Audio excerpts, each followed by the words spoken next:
Executive presence isn't a personality trait you are born with. It's a neurological state you can engineer. Most people try to fake it till they make it, but their brain knows they are lying, and so does everyone else in the room. True presence happens when your biology aligns with your psychology. Today, we are decoding the neuroscience of sounding, looking, and feeling like a leader. Here are the 5 science-backed steps to hack your brain's confidence loop and command respect instantly. The presence paradox. Why you can't think your way into confidence. It starts in the body. The amygdala registers threat and triggers fast, automatic responses, while the prefrontal cortex handles planning, inhibition, and nuanced control. The presence paradox says you can't simply think your way into confidence. The body must be aligned before the mind can operate at its best. Confidence grows when bodily signals and brain circuits act in a coordinated rhythm. This is why executive presence often shows up first as a felt energy in the body, then as a polished pattern of thinking and speaking. When the biology is anchored, the brain's higher functions can do their work without being hijacked by fear. The biological anchor is a practical way to describe how we stabilize the nervous system. Stand with feet shoulder-width apart, weight even, chest open, and spine lengthened so the body can deliver clear, unambiguous signals to the brain. The breath becomes a bridge between sensation and cognition. Diaphragmatic breathing, with a slightly longer exhale, helps regulate the autonomic response and reopens access to the prefrontal cortex. Simple rhythm works. Inhale for a count, exhale a bit longer. This is not about technique for technique's sake. It's about creating a physical seed of calm that allows sharper judgment and steadier action. In a tense moment, that breathing pattern reduces cortisol-linked arousal and buys time for deliberate choice. The neural spotlight shifts as attention moves from threat to task. Grounding attention on the present senses, feet on the floor, contact with the chair, sounds in the room, tells the brain that danger is not immediate and that control is possible. Focus can be trained without effort by using brief, concrete anchors. Feel the contact of your tongue on the roof of your mouth as you speak. Notice the cadence of your breath between phrases. Observe the space around your eyes and soften the gaze just enough to project warmth without losing focus. The voice as an instrument plays a crucial role here. Lowering the natural pitch slightly, slowing tempo, and inserting deliberate pauses signals mastery and invites attention. Small, purposeful pauses are not gaps. They are openings where meaning lands and credibility grows. When you speak with a calm, controlled voice, you reinforce the brain sense that you belong in the room and can lead the moment. Practical actions turn theory into everyday capability. Before a meeting or a pitch, take a short biological anchor ritual. Stand, reset posture, breathe, and hum softly to warm the vocal cords. Then enter with a measured pace and a clear, purposeful opening line. If you stumble, acknowledge briefly and resume with the same calm cadence. The neural spotlight reallocates toward clarity rather than self-critique. Throughout conversations, let the exhale outlast the inhale, and insert purposeful pauses after key ideas to give yourself and others space to process. Move a little while you think if you can. Gestures that feel natural help encode positive physiology and reinforce the sense of command. Remember, the body isn't a cage for the mind. It's the instrument that sets the stage for the mind to perform. In moments of pressure, the body becomes the first mover, guiding the brain toward executive function rather than reflex. The presence paradox dissolves when you treat the body as the primary site of change. Posture, breath, vocal control, and grounded attention compound into a reliable signal of leadership. With consistent practice, ordinary actions accumulate into recognizable presence. The goal isn't to fake confidence, but to cultivate a physiology that makes authentic confidence easier to access. The body, properly tuned, houses the brain's capacity to think clearly, decide boldly, and speak with influence. The Neuroscience Foundation, shifting from the fear brain, amygdala, to the leader brain, prefrontal cortex. The amygdala acts as a fast, automatic alarm system. It detects potential danger in the environment and releases stress signals that quicken the heartbeat and prime muscles. The prefrontal cortex, by contrast, engages in planning, impulse control, and flexible problem solving. The brain shifts from a reflexive fear response toward measured judgment when these regions interact. The biological anchor helps you stay present when pressure rises, so the leader brain can guide action rather than crash into reflex. When a threat is perceived, the amygdala can pull attention toward danger and narrow focus to potential losses. The prefrontal cortex can dampen that reactivity by reappraising the situation, setting goals, and mapping steps to respond. The balance is not a simple switch but a dynamic relationship. the neural spotlight moves, expanding or narrowing as we regulate our arousal and our attention. The voice as an instrument comes into play here, because the language we use and the tone we project can either inflame or soothe this neural dialogue. A calm, deliberate voice signals control to the brain and to others, reinforcing the PFC's leadership role. Practical tools hinge on physical actions that influence brain chemistry and the way networks communicate. Slow, deliberate breathing engages the vagal system and lowers cortisol, helping the prefrontal cortex regain regulatory power. Simple diaphragmatic breaths, counted cycles, and a steady cadence can reduce amygdala-driven heat in moments of pressure. Movement matters too. Short, purposeful activity, standing, pacing, a quick stretch, improves blood flow to the prefrontal area and sharpens executive function. The act of naming a challenge aloud, even privately, can shift neural timing from threat appraisal to strategy formulation. Cognitive reappraisal reframes threat as a manageable problem to solve, which changes the emotional tone the brain emits. The neural spotlight plays a key role in sustaining control. By narrowing attention to a single objective or a concrete step, you reduce distraction-driven amygdala activation and give the PFC a clearer map to follow. The voice as an instrument comes into play as you choose your self-talk and delivery. Neutral, confident self-statements, pauses that punctuate thinking, a measured pace that signals steadiness. These cues train both brain and audience. Practice scenarios help. Rehearse a tough message by outlining one main point, two supporting details, and a closing call to action. In real time, you can check in with yourself by labeling sensations, then returning to the objective rather than spiraling in emotion. In daily leadership, the shift from fear brain to leader brain is ongoing research you perform on yourself. You deliberately build routines that reinforce the prefrontal system while teaching your amygdala to respond to controlled cues rather than triggers.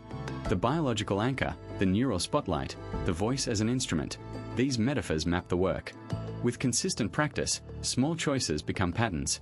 A moment of breath before speaking, a clear objective per meeting, a calm, assertive tone that invites collaboration. The result is a more resilient leadership presence grounded in biology as much as in strategy. Step 1. The biological anchor, posture. How stance changes your testosterone or cortisol ratio instantly. Posture is more than a pose. It acts as a biological anchor that nudges the brain toward a leadership mode.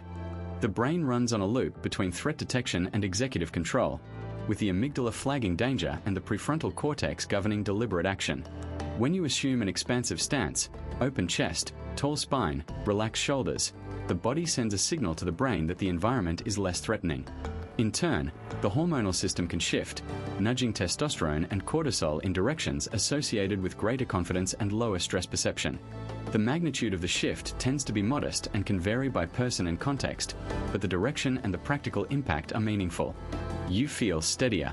You look more in control. The impact compounds over minutes and compounds again over days of consistent practice. The biological anchor works through a simple feedback loop. Your body opens space, your breathing becomes more diaphragmatic, and the brain interprets that as a cue to downregulate implicit threat responses. The amygdala quiets its fire and the prefrontal cortex gains clearer access to plans, words, and timing. The neural spotlight shifts from vigilance to possibility, making it easier to choose deliberate actions rather than reflexive reactions. Posture also modulates physiological arousal via the autonomic nervous system. A wider chest can improve ventilation and oxygen delivery, supporting steadier nerve vibration in the voice and steadier hands in a tense moment. The voice as an instrument becomes more resonant when the body is aligned to support it, not when the breath is rushed or the torso collapsed. Here are practical tools to harness this in real time. Start with a brief baseline check. Stand with feet hip-width apart, shoulders gently drawn back, chest open, chin level, and spine long. Breathe in for 4 counts, exhale for 4, letting the chest rise on the inhale and the torso relax on the exhale. Hold the stance for 60 to 90 seconds before a meeting or a presentation. Then notice any shifts in breath quality, pace of speech, and sense of control. Use the breath to anchor the stance. Slow, steady breathing supports steady thoughts. Pair posture with a vocal plan. Imagine your voice as an instrument that benefits from an open chest and supported breath. Speak with a grounded tone, resonating from the diaphragm rather than the throat. This combination tends to reinforce the sense of presence you want others to perceive and, importantly, the state you want to inhabit yourself. When you cannot stand, seated versions work too. Sit upright with sit bones planted, feet flat, and knees below hip height. Rest the hands on the table with open palms to mirror an expansive stance.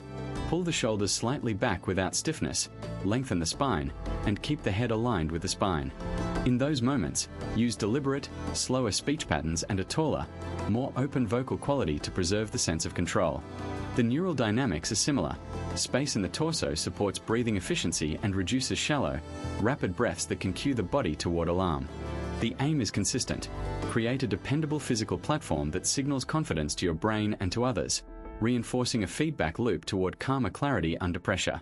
In practice, you'll notice small, cumulative effects. You'll feel more present in conversations, more precise in decisions, and more resilient to unexpected turns. The biological anchor is not a magic wand, but it is a reliable lever. It helps you transition from reactive mode to engaged, strategic leadership. The goal is to cultivate a habit of intentional stance, so that in moments of pressure your body naturally supports your brain's best choices. The approach is simple, repeatable, and scalable across settings, whether you're addressing a team, negotiating a deal, or delivering feedback. Step 2. The vocal resonance hack. Eliminating upspeak and using the lower register for authority. Speech registers influence how people judge leadership in real time. The voice's resonance comes from how it moves through the lungs, resonates in the chest and throat, and lands on the listener with a particular color. When you cultivate a lower register and steadier cadence, observers tend to attribute greater authority and steadiness to the speaker. The amygdala, the brain's fear detector, reacts more strongly to rapid, bright vocal cues, while the prefrontal cortex supports clearer thinking and sustained attention in the listener.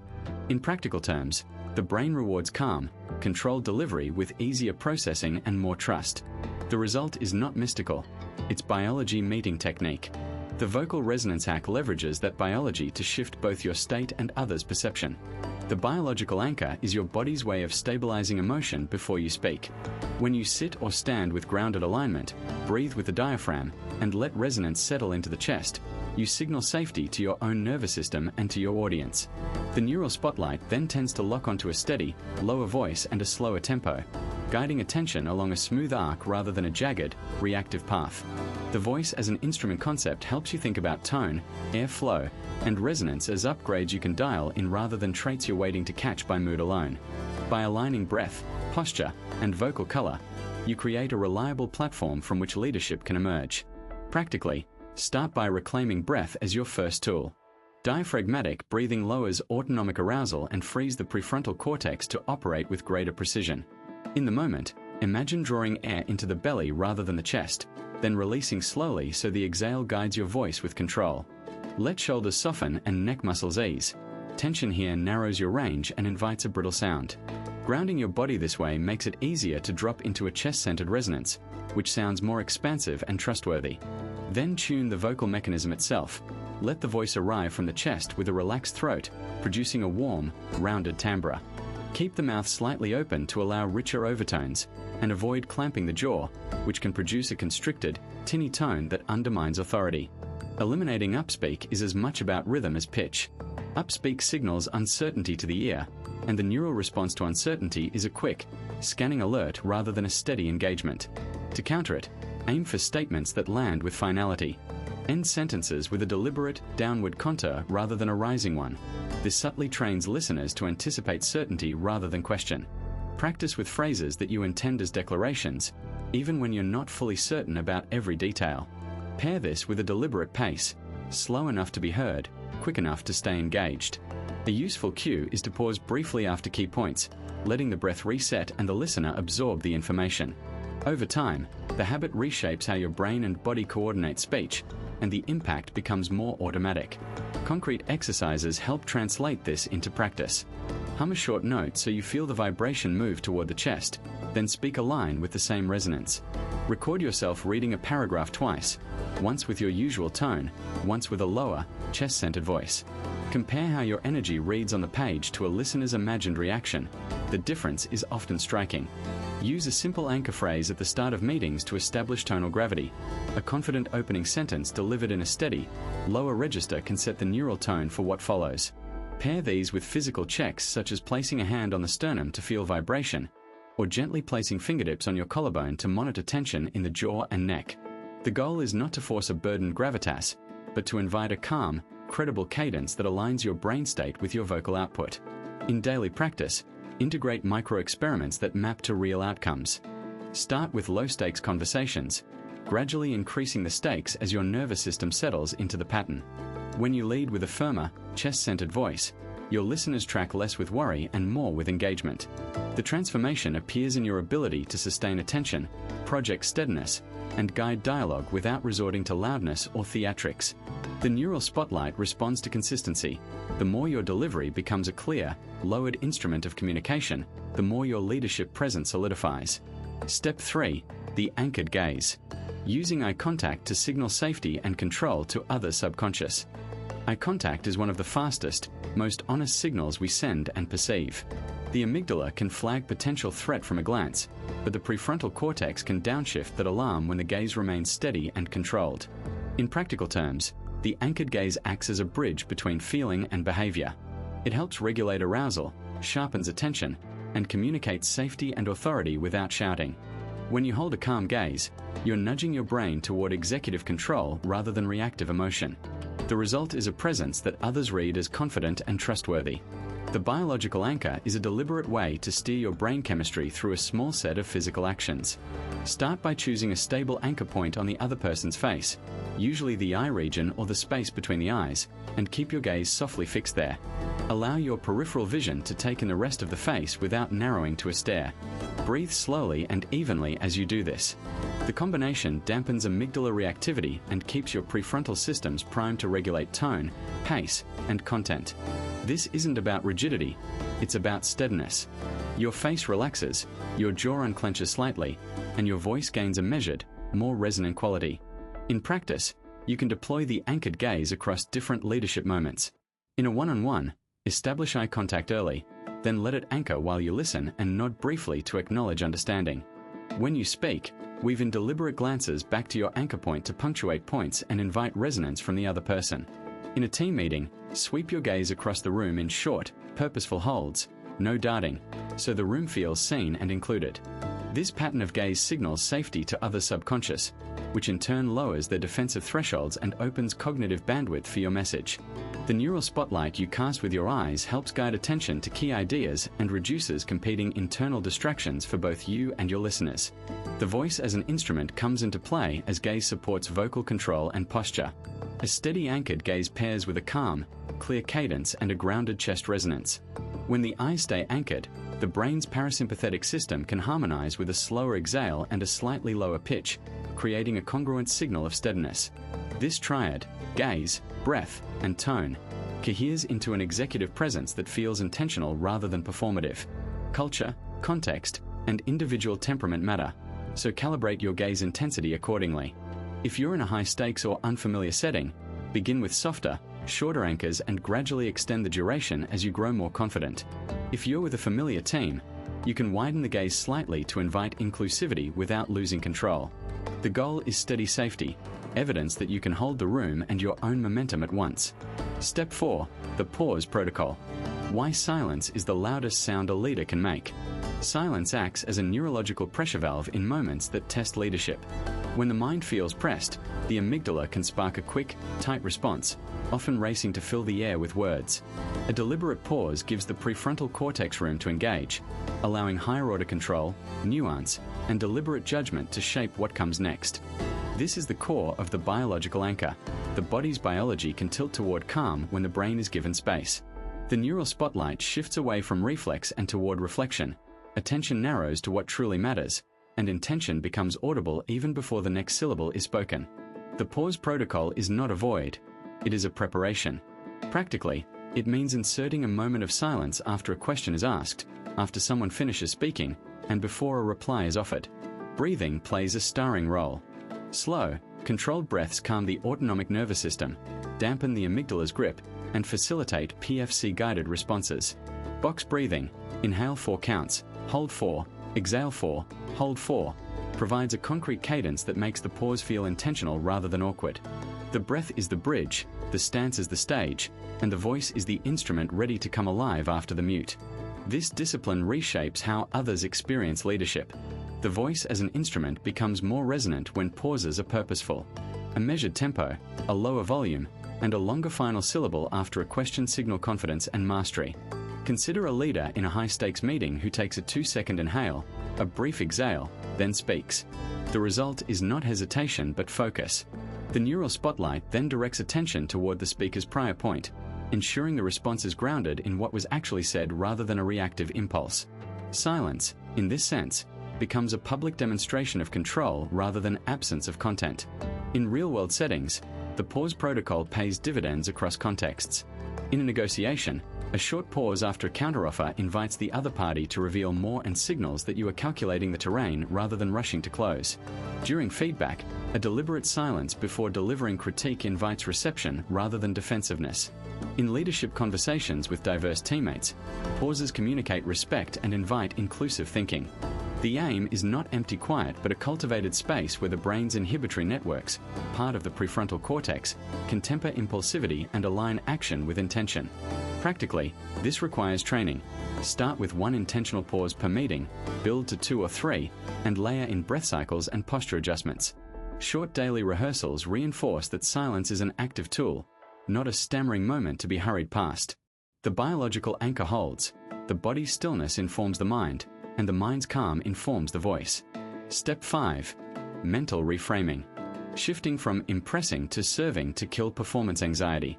When stress rises, the amygdala lights up to protect you, and the prefrontal cortex steps in to regulate the response. This tug-of-war shapes whether performance feels like a threat or a chance to serve.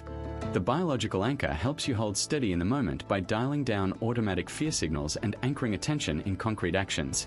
You can shift brain chemistry through simple, repeatable physical practices that align body and mind for clearer, more constructive output. Shifting from impressing to serving changes what your brain prioritizes. When the goal is to demonstrate superiority, self-monitoring runs hot and cognitive resources tilt toward evaluation and defense. Reframing redirects attention outward, toward the needs of the audience, the value you offer, and the specific problem you are solving. The neural spotlight is the mental tool that makes this switch tangible. Orient your awareness to observable cues from listeners, not internal judgments about your performance. Replace "I must perform well" with "what will help this group right now." The effect is real. The PFC engages more effectively, the amygdala eases its grip, and momentum replaces rigidity. A practical way to practice this shift is to pause briefly, name the audience need aloud, then translate your next sentence into a concrete benefit for them. The voice as an instrument becomes a critical ally in this process. Modulating tempo, amplitude, and resonance not only improves clarity, it also communicates composure to the nervous system. Slow, deliberate breathing settles the autonomic state and supports longer, steadier syllables, which in turn reinforces the perception of control in listeners. A calm cadence sends feedback to you as well, reinforcing a feedback loop of steadiness. Grounding techniques, feeling your feet, relaxing the jaw, softening the shoulders, support a posture that communicates openness and readiness to serve. The combination of outward focus and vocal regulation reshapes brain chemistry. The vagal pathways calm, cortisol trajectories ease, and the prefrontal cortex maintains goal-directed processing. In practice, begin a talk with a clear purpose statement for the audience, then let your next 3 sentences directly answer, what do you want them to do, understand, or feel as a result? To codify Step 5 into usable routine, try a compact sequence before speaking and a quick check during delivery. Before you begin, take 2 minutes to breathe in a 4-4-4-4 pattern, stand with feet grounded, and repeat a simple serving mantra, I am here to help this group succeed. Then identify a single audience-centered outcome for the next minute of speaking. When you notice self-judgment arise, label it as a thought and reframe to a service cue. What can I say now that makes their job easier? During delivery, monitor your neural spotlight by noting 3 outward cues: eye contact with a few audience members, a visible reaction, a question you can answer with practical value. Respond with a short, benefit-focused sentence, and adjust your tempo to a comfortable, even pace. In real terms, this approach reduces performance anxiety by converting fear into function. The biological anchor keeps you present. The neural spotlight keeps you oriented toward others. The voice as an instrument translates intent into reliable, observable cues. Resulting changes in brain chemistry promote a sense of control and competence. When your aim is to serve, the body follows. Breathing steadies, posture opens, speech smooths, and attention shifts from self-evaluation to audience impact. The flip from impressing to serving isn't just a mindset shift. It's a rehearsal in neural balance that makes leadership presence feel authentic, grounded, and reliable. The 2-minute ritual, a pre-meeting checklist to activate your presence. 2 minutes is enough to shift from reaction to presence by tuning body and brain. The amygdala lights up when threat signals appear, while the prefrontal cortex coordinates calm, logic, and social signaling. Think of this as a biological anchor that your physiology provides to the brain. The neural spotlight then orients your attention to the meeting's objective rather than outside noise. You can cue these states with a simple ritual that combines posture, breath, voice, and intention. Begin with grounding and posture. Sit tall or stand tall with feet planted, shoulders soft, and the spine lengthening from tailbone to crown. Let the chin level and the jaw unclench slightly. This physical setup signals safety to the brain and reduces defensive muscle tension. Then bring in a controlled breath. Inhale through the nose for 4 counts, hold for 4, exhale for 4, and hold again for 4. Repeat the cycle a few times to reset the autonomic tone and give the prefrontal cortex room to engage. The rhythm calms the nervous system while maintaining alertness, a combination that supports precise thinking and clear communication. In tandem with breath, tune the voice and face. A relaxed facial expression with a subtle, authentic smile can lower perceived threat and invite collaboration. Use a steady, resonant voice with measured tempo. This acts like an instrument, projecting confidence without aggression. The goal is to move from hurried effect to controlled warmth, so avoid rushing through words or trailing off into filler sounds. A focused mouth, open gaze, and deliberate pauses convey both competence and presence. Consider a short self-check. Is your jaw resting? Are you pacing your speech? Is your breath even? Small corrections now yield big returns during the meeting. Lastly, direct attention with intention and a quick rehearsal of the meeting's objective. Visualize the desired outcomes and your role in delivering them, without drifting into what ifs or distracting details. The neural spotlight should narrow to 1 or 2 actionable aims for the session rather than a broad, scattered agenda. The voice as an instrument comes into play here. Begin with a crisp opening line that states purpose, followed by a concise plan, then invite input. A brief, confident framing can open space for others to contribute while keeping you anchored in leadership presence. If you lead, you might say, "Let's align on priorities and unblock the next steps," and then proceed with a clear sequence of questions or decisions. This tiny ritual, body, breath, voice, focus, changes how you show up and, most importantly, how you're perceived. Presence is a muscle. Train it daily. Presence behaves like a muscle. You train it daily. The amygdala flags potential threats and can accelerate heart rate, while the prefrontal cortex plans, coordinates, and regulates emotions. When stress climbs, cortisol rises, and the prefrontal networks can momentarily dim, and performance slips. Neuroplasticity means that with repeated practice, these systems rebalance more quickly and you regain composure faster. The biological anchor is anything you can touch, breathe, or feel in your body that roots you in the present. A few seconds of grounding, feet planted, weight distributed, shoulders relaxed, reduces arousal and creates a stable platform for action. The neural spotlight is a deliberate orientation of attention outward. You calibrate it by engaging with people and the room in a way that signals safety and interest. Maintain warm, steady eye contact without fixating. Acknowledge speakers with a nod or a brief verbal cue, then gently shift your gaze to include others in the circle. When you speak, you anchor your attention on the person you're addressing, not on your internal script. This outward focus strengthens trust and makes your presence feel more reliable. Practically, during a meeting you can pause after a point, scan the room for nods or questions, and tailor your next sentence to the energy you observe. The neural spotlight becomes sharper as you practice listening deeply and reacting with intention rather than impulse. The voice as an instrument transforms perception in real time. Your tone, pace, and resonance convey confidence even before your words land. Slow, deliberate pacing gives your ideas room to land. Quick bursts can come across as anxious or rushed. Breathing shapes articulation and sustain. A calm exhale underpins a clearer, steadier delivery. In a concise update, aim for crisp sentences, a modest rise and fall in pitch to emphasize key points, and a final pause that signals completion. When you invite others to respond, your voice can invite participation with a warmer timbre and a more generous cadence. You'll notice how listeners lean in when your breath supports your phrasing and your posture supports your breath. To train presence as a daily practice, weave a compact routine into ordinary moments. Begin with the biological anchor, 60 seconds of grounding, feet planted, knees soft, shoulders relaxed, 3 slow breaths in through the nose and out through the mouth. Then shift to the neural spotlight with a 2-minute gaze and listening drill. Look at faces around you, acknowledge each person with a brief nod, and notice any shifts in the room's energy before you speak. Finish with the voice as an instrument by recording a 60-second update and listening for pace, clarity, and resonance, then adjust. A simple box breathing pattern: inhale for 4, hold for 4, exhale for 4, hold for 4, done for 4 cycles, can quiet the nervous system before a high-stakes moment. Pair these with a habit stack. After brushing your teeth in the morning, run through the grounding and gaze routine. After a meeting, jot 2 notes on what anchored you and what pulled you off balance. Consistency compounds, and with time, presence becomes less about forcing behavior and more about a practiced, automatic response to the demands of leadership. Executive presence isn't a mystique, it's the brain in action in the room.